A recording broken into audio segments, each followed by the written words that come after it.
When we think of channeling, we think of some psychic, some mystical, some just amazing power that certain people just happen to be blessed with. And that can be further from the truth. In this video, I'm going to dive in and dispel some of the myths around channeling, what's truly happening when we're channeling, and what's the purpose of it, like what's really going on. By the end of this video, you're going to have a better idea about what channeling is and realize that you have the ability to do it yourself.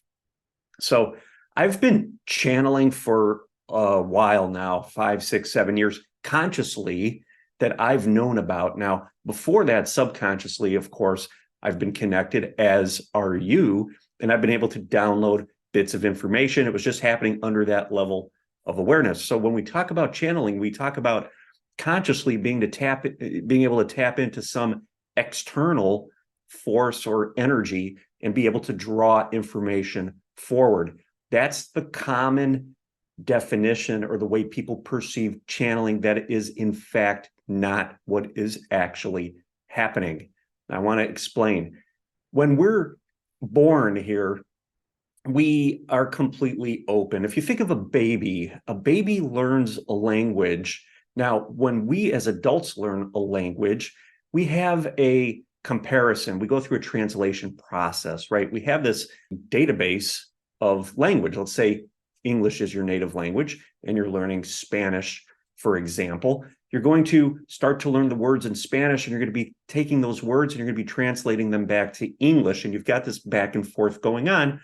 So the English, your base language, native language, becomes a frame of reference or a starting point or the go-to point as you learn the new language. The baby doesn't have that. The baby is open. They don't have that Rolodex or database of language per se to be able to learn a new one. So they don't go through a translation process.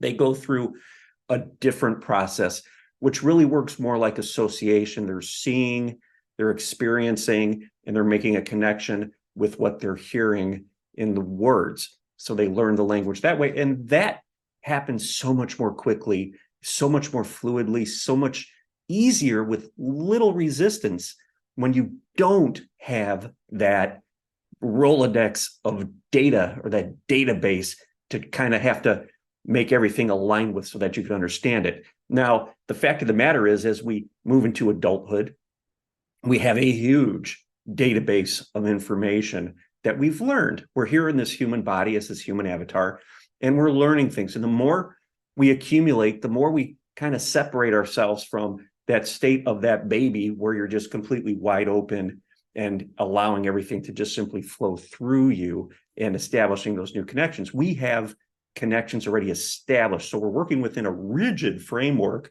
to be able to process information as we perceive it. Now, that right there makes it difficult to understand how one could channel. And there are so many people out there claiming to channel. And I'm not saying that there are fakes. I'm sure there are people out there that are fakes, many people out there that are real, however you want to define fake versus real. But the truth of the matter is, we are all channeling through the information which we are, the frequency we're operating at, the database or Rolodex of knowledge that we've accumulated throughout our life. So, for example, if I were to channel my Pleiadian guide, I had to have some sort of knowing within me, some sort of awareness of the stars, of the Pleiades, of ETs, however I wanted to frame that, right? So I'm able to connect, and this information comes through me, and I have a bucket or a connection that I can make within my database or Rolodex of knowledge, and the information comes forward as a channeled message from my Pleiadian guide. Now, there's deeper things happening here in terms of frequency, in terms of being able to recognize what station I'm tuned into on the radio dial, feel it in my heart, I can feel it in different parts of my body, that allows me to recognize the energy that I am in fact communicating with. But as it comes through me, it's like a coffee filter, right? It's the clearness is coming through, and then it's coming out like the color of coffee, something less than clear.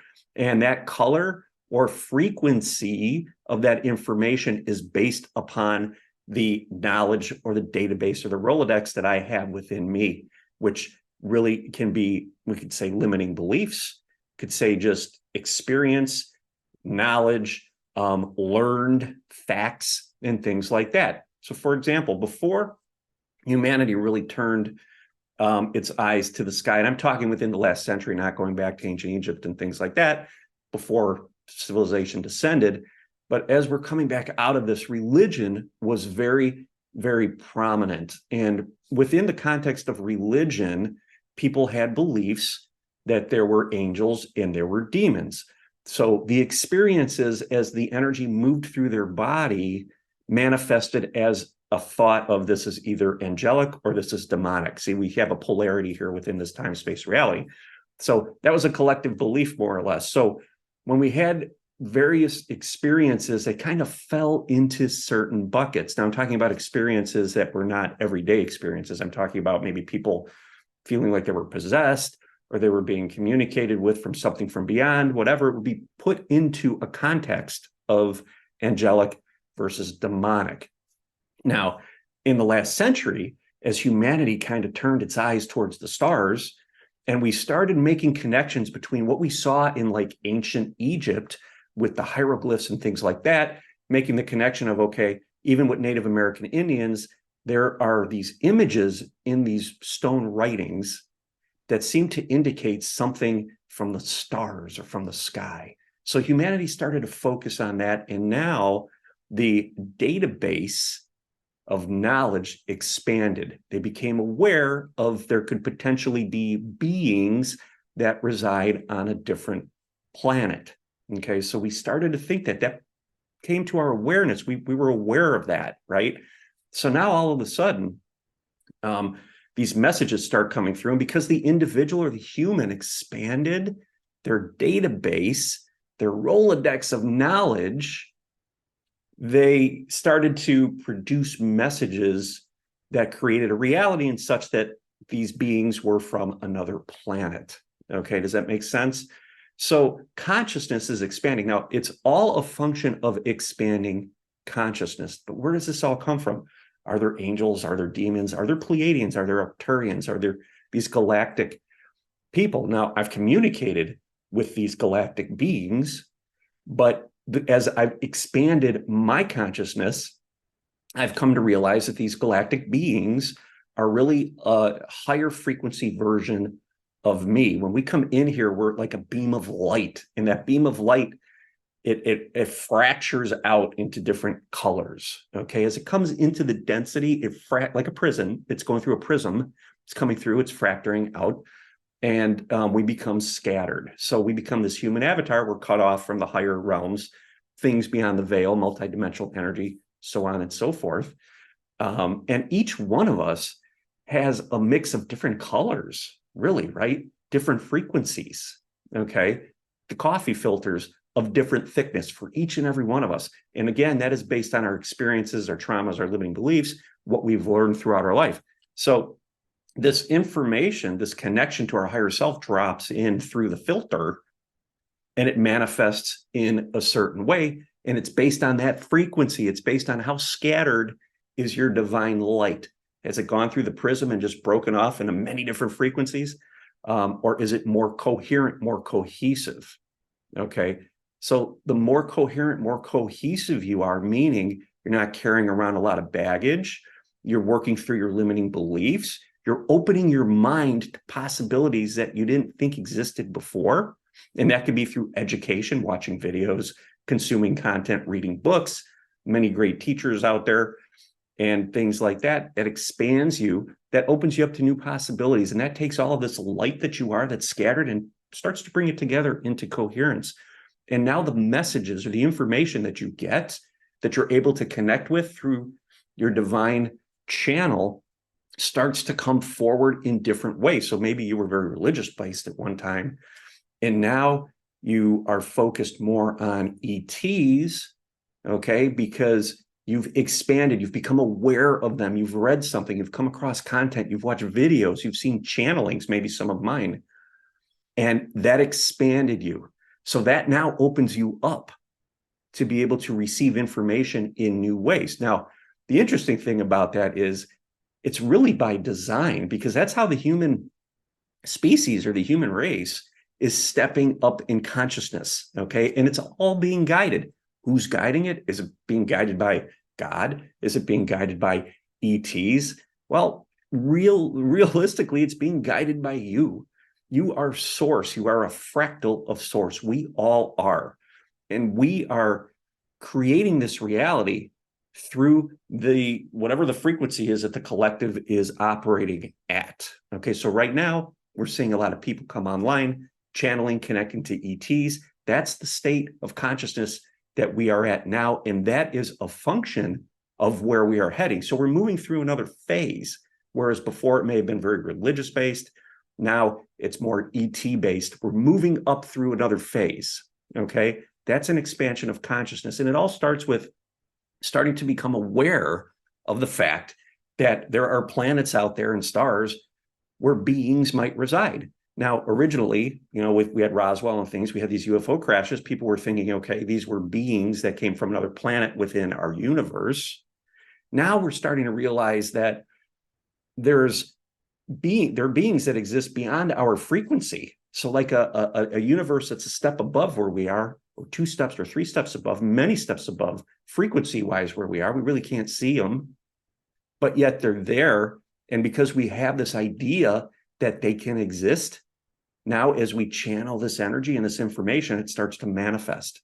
Okay, we start to be able to have experiences with these beings, but the experiences are not really coming from these beings. The experiences are coming from the fact that we are expanding our consciousness.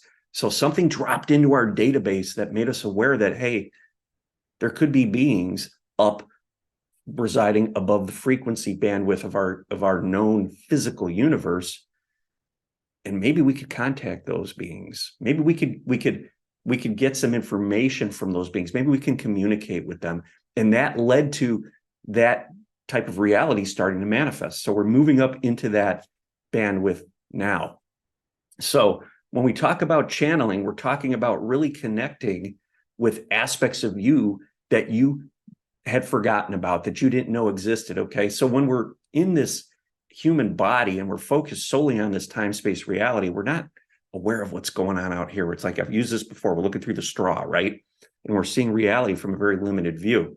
So if we're learning certain things, let's say we were very religious, that energy could come through and manifest as within a religious context. Okay, so as we start to expand again, our Rolodex expands, our awareness expands, we have more information that we can tap into now. It's like our database of knowledge expands, and we could start to fill in some of those gaps with information that's coming forward. That's where spontaneous types of thoughts, knowings, enlightenment, knowledge drops in. But you first have to have that context. You have to have that knowing. You have to have that awareness of the possibility that can come forward. So if you are very, very religious and you don't believe in ETs per se, then you're not going to be able to have an experience of that caliber, okay, of that type. You are going to be operating within that. Now, let's say maybe you see something or read something that opens you up to the fact that, wow, ETs may really exist. Now something shifts within you, your frequency shifts, and you have the backdrop or the database now, the information's in your database to be able to start having those types of experiences come forward. Now, we've been seeded by source or by us throughout humanity's existence to kind of guide us into this expansion. Think of, again, those stone carvings, Native American, go back to ancient Egypt, the Mayans, those types of civilizations. Those types of civilizations really planted seeds for this ascension right now. If we look at the Mayan calendar, 2012, all of that was really set up to launch humanity into this great ascension. Seeds were planted. So we looked at those civilizations. How did they create these amazing structures and got us thinking? Okay, so we became aware of possibilities that maybe we weren't aware of before, because now we were thinking at it from a different perspective, and it expanded our mind. We started to get into this this thought process of what else is possible. Things that hadn't been seen before are suddenly becoming known. Okay. Or we're asking questions. And when we ask questions, we open ourselves up to receive answers. So we're looking at a civilization that maybe was very advanced. We're looking at it from a different eye now, and our consciousness is expanding. And as that process happens, we start to drop in new knowing, new knowledge. That right there is channeling. Okay. And as the collective changes their perspective and ideas on what reality is to look like, we're moving into a galactic phase. We're going to start to channel galactic energy because we have the knowing and the belief now that these types of beings exist. So therefore, we could take that information, we could ground that information. Higher frequency light comes in through our channel, moves through our funnel, our channel, essentially it's funneled down into our central channel, and it moves through our filter. And as it comes through our filter, because our limiting beliefs have shifted, we now believe in life out there. The coffee filter is really less dense. Okay, so it comes through more pure, and it comes through of a higher frequency. We start to have these experiences with beings that are above our level of reality. Okay, and that is a step up in human evolution. It opens us up to a new reality. Okay, but just know that that new reality, the galactics and that sort of stuff, is just another phase that humanity is going to move through. And it's moving through that phase again because seeds were dropped along history, and people started to take note of those seeds. They started to bring awareness to it. They became conscious of it, and that allowed new higher frequency knowledge to come forward, which changed reality, and ultimately happens one by one by one. It becomes a collective idea. Right? UFOs, people would look away, 20 years ago. Oh, we don't want to talk about that. People think you're crazy. Now it's becoming more mainstream, and people are having more experiences, and people are channeling these beings, right? That's because the human collective, the consciousness has expanded, and it allowed for these ideas to come forward. So if you're looking to channel, and I can tell you, you have the ability to do it. In fact, you're doing it already. You just might not be aware of it.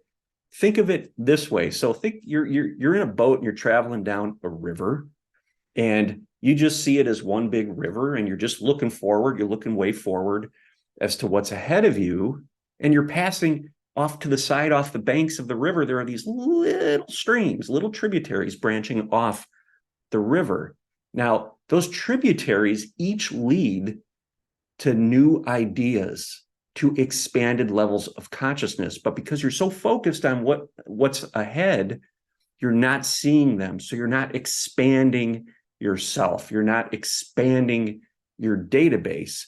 Now, if I were to give you a map and you looked at the map and you saw all these tributaries on the map, right there, all of a sudden you become aware of all these different roads you could go down, these little branches of this river that you can travel. Now, maybe those branches are so tiny, they're so narrow, that's why you didn't see it to begin with, right? They were in your periphery, but you weren't aware of them because they were so small. But now you have a map and you see them, now you're aware of them. Now, those that have gone down those tributaries before started to widen them, right? They're traveled more. And that's what's happening now in the collective. More people are starting to channel, starting to open up to new ideas. Okay, they're expanding their consciousness. So now we're experiencing these tributaries start to widen a little bit more. So now you have the map, you start to look around and you see them. Okay, you know that they're there. So that's your opportunity to go down those tributaries without any expectations and see where that path leads. But at first, you had to have the awareness that the paths existed. I gave you the map that showed you they were there. That's what happened to me when I awakened, popped out of my body, all of this information running through my mind. I was given a map that all of this amazing, amazing stuff within the galaxy, the galactics, all that existed. That expanded me hugely. So I'm giving you that map right now to let you know that these little tributaries breaking off the river of what you think life is, this narrow view, you now have the ability to expand your view. Okay, so when you're sitting in meditation, let yourself go a little bit. Try to release the ties or attachment to your physical reality. Start to think about, if you're interested in connecting with galactics or channeling even deceased loved ones, start to think about what that would look like and how that could work. Start to expand. You're going down that tributary and you're expanding it. Okay, you're making it wider. And as we do that, we create a wider path for more people to wake up to it, because now they're going to see that, right? It's wider. You've widened it, and the people before you have widened it. So now more people could go down it. The collective reality starts to shift because more and more people are aware of these magical things that are landing. And all of a sudden, that becomes more mainstream. It becomes more part of our reality. It actually manifests in our reality. We are the ones that are creating this reality. And it all starts with being aware of what's possible. So again, sitting in meditation, I want you to pick a topic, pick a subject, pick anything that you are extremely interested in, and just sit with that and fully feel it and embrace it. Okay, feel that energy behind it. If it's channeling, it's connecting with Pleiadians, Syrians, whatever it is. Maybe you want to connect with a deceased relative. Sit in the space with that idea, and I want you to start to think, what would be possible? What could happen? What can I open myself up to receive in this moment? And think about that and expand your thought process. You're building new neural connections, new neural networks within your body. You're shifting your frequency. You're widening that tributary, right? You're making it more possible within you. And do that daily, 5-10 minutes. Do some research on some of these topics. If you watch a video on channeling and you get some nuggets out of that, that's adding to your database. That's making channeling more possible for you, because now you have more awareness around the possibility in that subject. Okay, so whatever the subject is, many inventions have been created that way, just sitting with some sort of a problem and just kind of massaging that problem, feeling their way through it, and the solution starts to come forward. That's channeling, right? We could call from the Akashic Records, whatever you want to call it. But the possibility exists. But in order to connect with something that is beyond our reality, you first have to know and believe in your heart that it exists, that it's possible. Again, going back to that map, you see just a river. I hand you a map. You see now all these tributaries. It's time to go explore those. Okay? It's time to expand. It all happens within you. Open your mind, open your heart, and allow amazing information to drop in. Draw it to you and release those limiting beliefs that were keeping you closed off from it. If this video resonated, please give it a thumbs up, subscribe to my channel. And if you're experiencing the beginnings of connecting, you believe, drop it in the comment. I'd love to hear from you. Thank you.